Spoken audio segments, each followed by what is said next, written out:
The world was taken aback when Katie Holmes and Tom Cruise's hasty marriage collapsed. However, the subsequent events were even more unexpected. Little Suri Cruise, who was their daughter at the time, began to fade from her father's life. No phone calls, no birthday visits, no indication of a link between a father and daughter. So, everyone started to wonder, was Katie involved? On the other hand, did Suri decide to do it as she got older? There was some imperfection going on behind the scenes. It is tragic that the truth about why Suri severed ties with her renowned father is now being revealed. Come with us as we investigate the horrific reality of Suri and her famous father's strained relationship and the reasons it was never healed. However, before we get into that, let's return to the very beginning, the chaotic beginning of Tomcat. Their romance started off like a movie. Katie Holmes and Tom Cruise were seen all over magazines, interviews, and red carpets. They started a family in as little as 18 months after being married.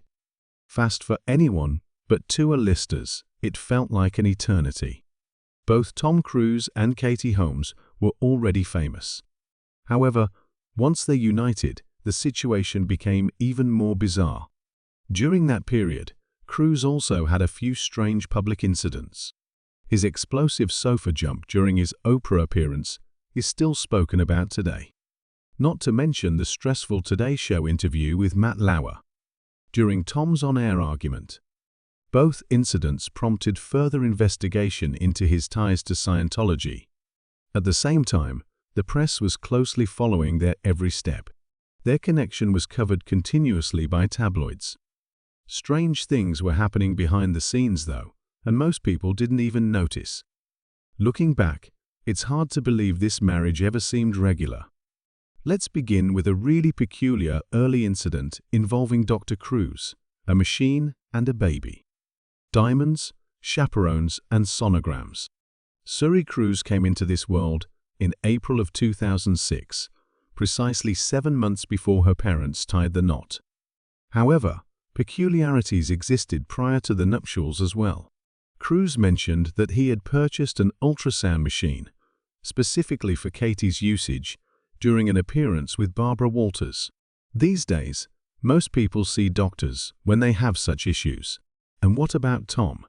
Doing it himself was his goal. After they finished using it, he even promised to give it to a hospital as a donation. Home sonograms, particularly when performed by an individual lacking proper medical education, are not typical. It was also unpopular among doctors. Overexposure to sound waves could be harmful to the infant, they said. Among those who made fun of Cruise, there was the idea that he was trying to find anything extraordinary, like whether Suri was the new Elle. The creator of Scientology, Ron Hubbard.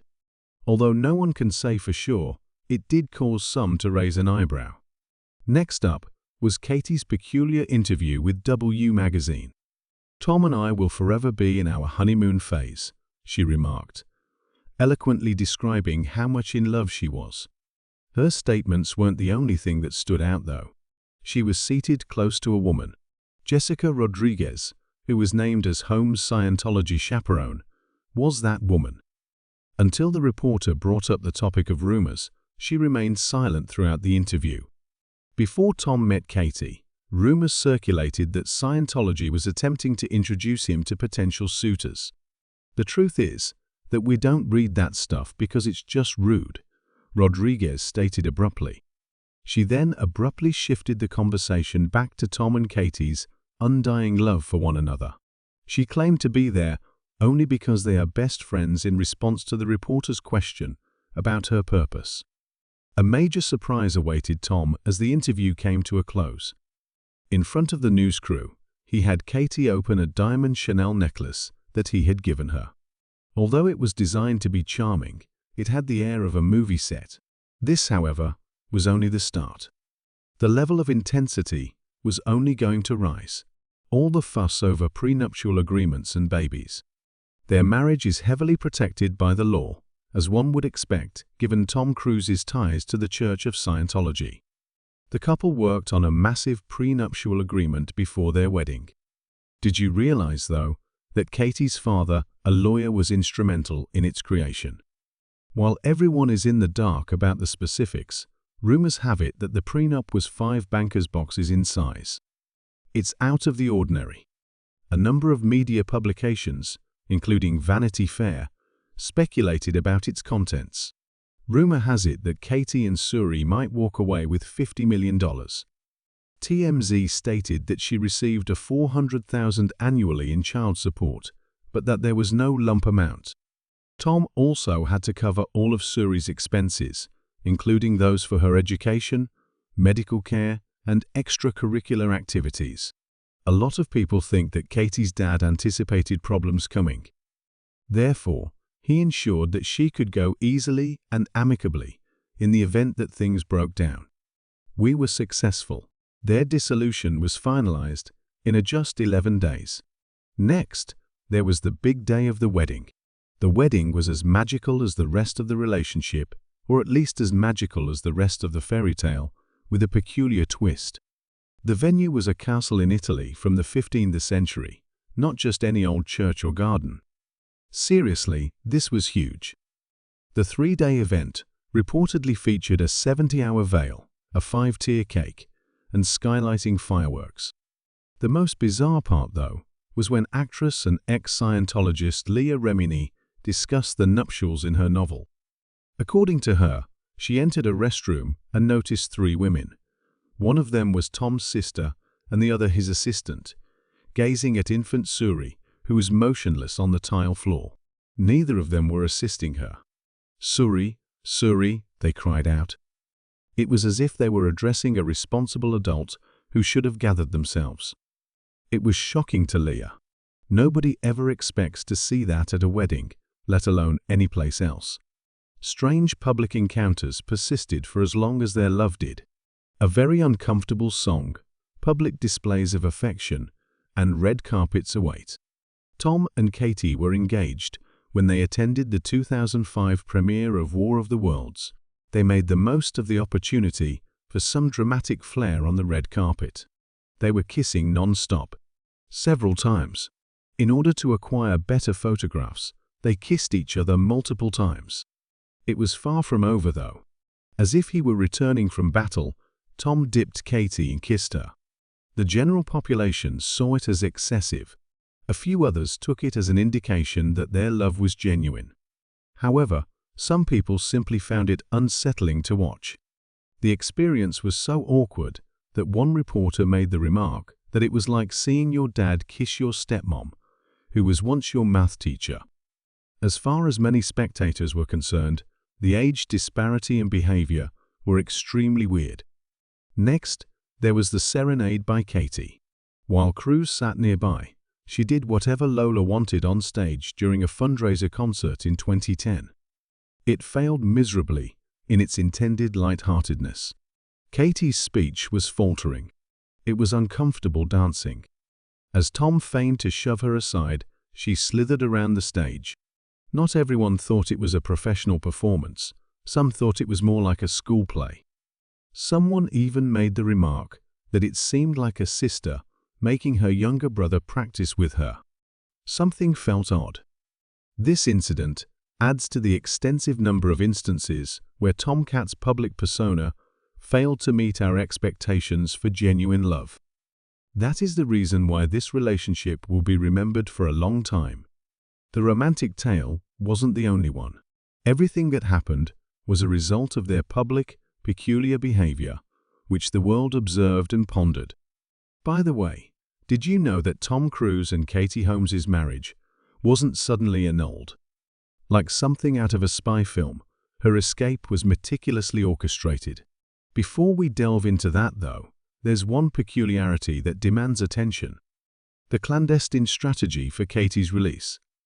At the age of 33, Cruise's 3 wives all had their marriages annulled. The significance of the number 33 in Scientology may be highlighted by Perez Hilton of the New York Daily News. The 33 RD parallel is supposedly the site of the Hubbard Association of Scientologists' inception. So the story goes. Whether that's a valid explanation or merely a conspiracy hypothesis, remains a mystery. There is little doubt, though, that Katie Holmes's divorce was among the most amicable and swiftly finalized in Hollywood history. She accomplished all of this without ever publicly criticizing Cruise or Scientology. She had no words. She was swift. It was clear that she was trying to avoid an argument. Burner phones were supposedly hers. In 3 separate states, she met clandestinely with legal companies. And since they had a solid prenuptial agreement in place, there was no need to argue over finances, alimony, or child support. We took care of everything. Their 2012 divorce was finalized in just 11 days, which is likely due to this reason. Even for a celebrity split, that's lightning fast. For anyone, that is fast.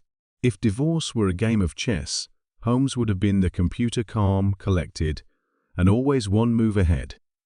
However, her quiet was conditional, and her subsequent agreement was much more unexpected. Everything changed because of the silent rule. Many assumed the relationship had ended when Katie Holmes filed for a divorce. However, another surprise was unfolding behind the scenes. An anonymous source told Radar Online that as part of Holmes's settlement with Cruise, she consented to a stringent provision. Holmes was not to embarrass Cruise, according to this provision. Neither he nor Scientology could be criticized by her. It's hardly surprising. For 5 years, she couldn't date in public. She could date, but the arrangement specified they couldn't be seen. And Suri would not tolerate any new boyfriends. According to the source, she is free to date as long as she doesn't do it in public and doesn't allow any lover to be near Suri. After getting a divorce, that rule altered Holmes's lifestyle. They kept their relationship under wraps, but she began dating actor Jamie Foxx. Even when captured in what appeared to be amorous circumstances, they insisted on denying the relationship for a long time. They were spotted getting intimate in a recording studio at one point. Neither of them ever authenticated the other photo, young walking hand in hand on a Malibu beach. Because of that silent condition, they went so far as to deny breakup reports. After the 5 years were up, Holmes and Fox were finally free to live their lives as they liked. They had spent years dodging attention by that point. However, Tom Cruise had his own problems, particularly with his daughter, while Holmes remained private. Tell me what transpired between Suri and Tom. See, on April 18, 2006, when Suri Cruise was born, there was an overwhelming sense of love in the air.